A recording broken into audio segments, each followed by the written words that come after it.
So welcome to Season 2 of the Santam Insure Your Future Money Bootcamp with me, Maya Fisher-French. And me, Mapalo Maku.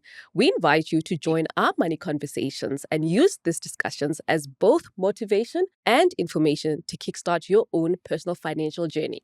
Now, in our last podcast, right, we spoke to Tokozane, that budgeting superhero, about how she manages her daily expenses and how she stays disciplined and on track.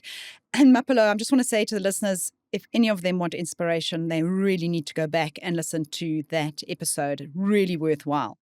But today we want to discuss how to prepare your budget to become a homeowner. Absolutely, Maya. And buying your first home is such a big decision. It's such a big moment, and you want to make sure that you're doing it right.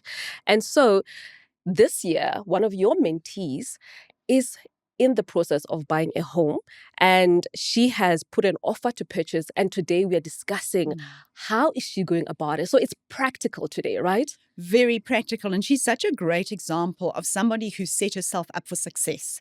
You know, and I think we've discussed this in the previous season about how people rush into home ownership without really making sure that they're ready for it. And in this case, she's really got herself into a good position. So just to give a little background, she's currently renting and the landlord is looking to sell the property. So she's been given an opportunity to put in an offer. She's been sticking to her budget, so she knows exactly what her expenses are, what it's costing her to live every month, where she can cut back if she needs to in order to take on home ownership. So she's currently paying 9,000 Rand in rent and 700 Rand on electricity. Her waters and levies are included in her rent, okay? So once she becomes a homeowner, she's going to have to consider the costs of water and levies. And I think that's something, those are sort of numbers that people forget. So she has sat down and she's redone her budget. She's asked for the levies statements, so she has a really good understanding. She's looked at the water so that she's and updated her budget to include all of those costs. So then she's put in an offer for 750,000, which will be a repayment of 7,600 Rand a month, plus the levies and all of the rest of it, plus maintenance. So basically, once we add in all those other costs, she's looking at about 12,000 Rand a month in order to be a homeowner. Yes. That's what's going to cost her. We looked at it and yes, it'll be a little tight. She may have to give up a couple of extra cappuccinos, but it's definitely affordable for her. And what I love about what you just said is that she's not rushing into the decision. It's not an emotional decision. It's saying, this is what I'm currently paying. How much more responsibility am I going to take on? And she is really looking at the numbers. And normally we don't do that. No, we do, because you know what, we buy with our hearts, Yes. right? Not with our heads. And in her, she's actually is a great opportunity for her because she's been living in the property. So she knows what's wrong with it. She knows what needs to be fixed, which is why she knows what offer to make. She's gone in a little bit lower than they want because she knows the things that need to be repaired. And she's putting in, she's budgeting for that as well. So I think that is a very, going in and running the numbers and letting the numbers tell you whether it's a good decision or not. Yeah. So what are some of the things that she should be doing beyond looking at her own budget? For example, now you're a homeowner, you are part of the home association perhaps. What are the things you should be asking before you sign on the dotted line? First thing I said to her is ask for the levy statements. So what is the levies costing? Levies often can be a big shock to people when they buy, especially intersectional title. People don't realize them. She also went and got the financials of the body corporate. Very important. If you have a body corporate where a whole lot of people are not paying levies, what lands up happening is that suddenly next year they have a massive levy increase to try and recoup some of those losses. So it's very important to understand what is going on in that body corporate. Is it a well-managed body corporate? And I also suggested to her that she go and get the AGM minutes from the last AGM, right? Because that annual general meeting, you'll pick up from the minutes if there's big issues brewing, if there's discontent, if there's a major baby. I promise you, if something's gone wrong in that complex, it'll be noted at that AGM by someone. So I would really do that as homework. So I think that is really part of also, especially in sectional title.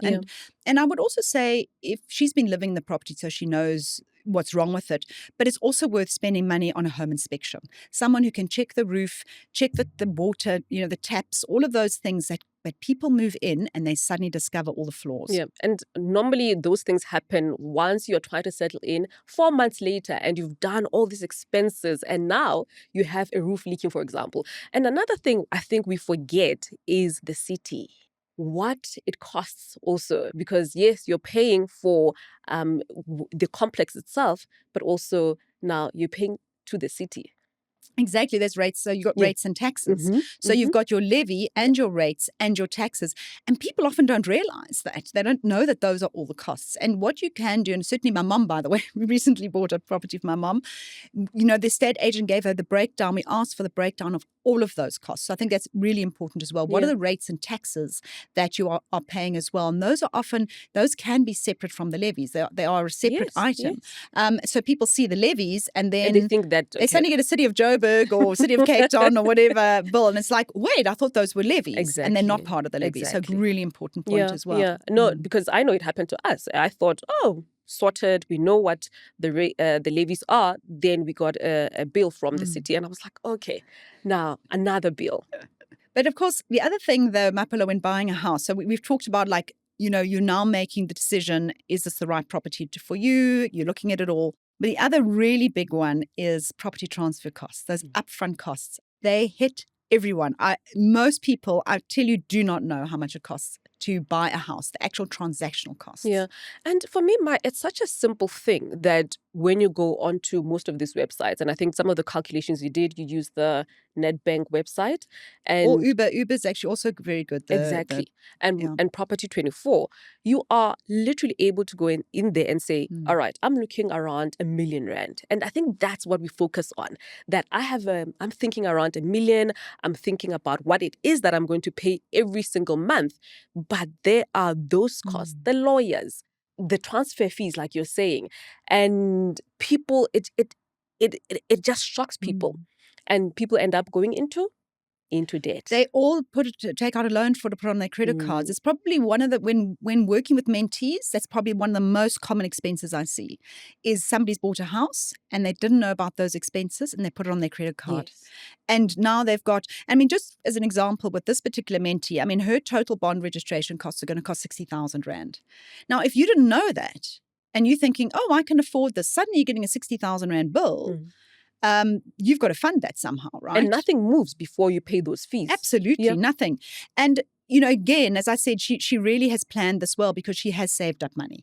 So she has about 90,000 Rand, what I always call a war chest, right? When you go into buying property. So, and this was an interesting discussion. Was we said, okay, so she can use that. Certainly she's going to be able to cover all the bond registration fees. And remember, there's actually 3 sets of costs.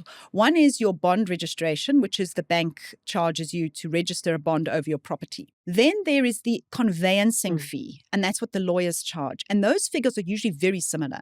So people think they've been double charged. I've noticed that. People say, but I've got 2 of a similar amount.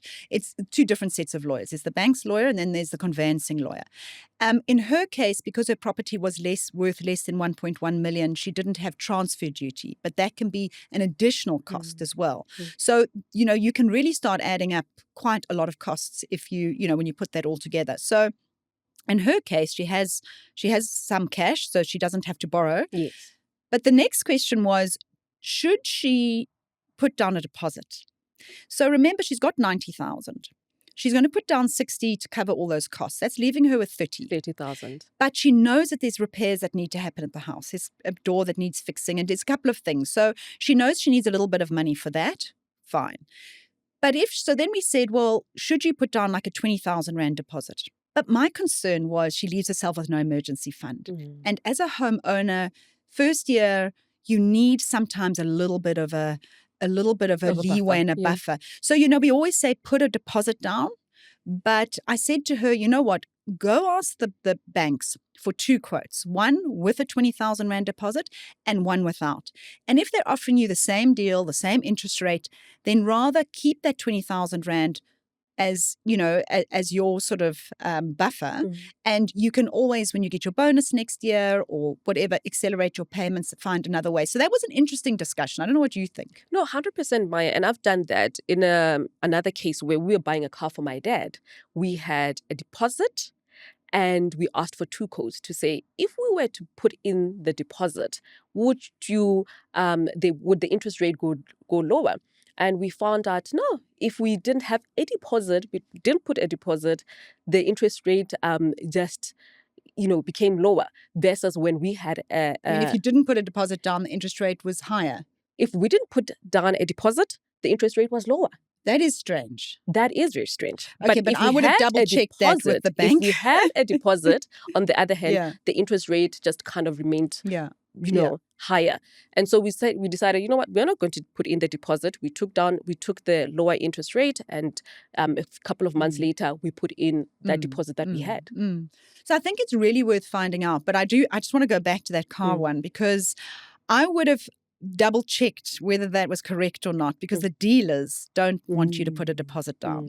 So they will often tell you verbally that the interest rate will be and not in writing. Yes. So I would always ask for the actual quotes, because I've seen that quite often. Because there's, from a bank's perspective, why would they offer you why would they not give you a discount on when you do have a deposit? Because a deposit lowers the risk for them. Yeah. So I'm a little suspicious of car dealers, I have to be honest. But then I think when we are talking about property, I think you are essentially saying, make sure that you get different quotes.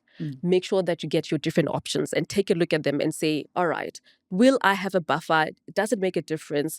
And go for the one that makes the most sense. So that's exactly was our next discussion. That, of course, was, where do I go for my mortgage? And she currently banks with Discovery. Yes. So do I just go to my own bank? I have seen so many times, and you've had exactly this, where you shop around and your bank doesn't offer you the best rate. Some other bank does. So absolutely shop around. I mean, 100%. You want to go and check with all the banks. And part of the reason for that is that banks have different risk profiles for they may have a high exposure to a specific segment, a specific property market, whatever it is. They all have different risk profiles at any one time. And you don't know what that is. And some banks may be really hungry right now for deals. So they may offer you, for example, to drop the bond registration costs if they want your loan. The other thing is, they may say, if you move your banking to us, we'll give you a better deal. So it's really, she's right now, and I'm waiting to hear the outcome. She's right now speaking to all the banks. The one point that I did make to her is that because she's with Discovery Discovery has this whole ecosystem where if you bank with Discovery and you have your life cover and you are on Vitality, they give you rewards. Yes. So one of the things Discovery does is that if you have everything with them, they actually give you a better rate on if your Vitality status is a certain level and you meet other requirements, you'll get a further discount on your mortgage.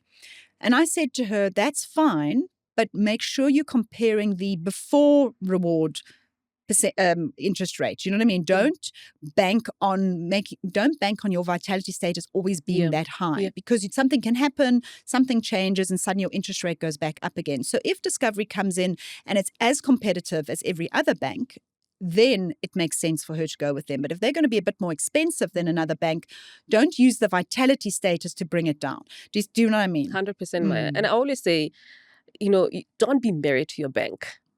If you are looking to make such a big purchase, definitely do shop around. Would you recommend using a bond originator, for example, Maya? I certainly would. It's interesting. So I get all press releases from the bond originators saying, oh, we get so much better discounts for people. But it's them, right, giving me the press release.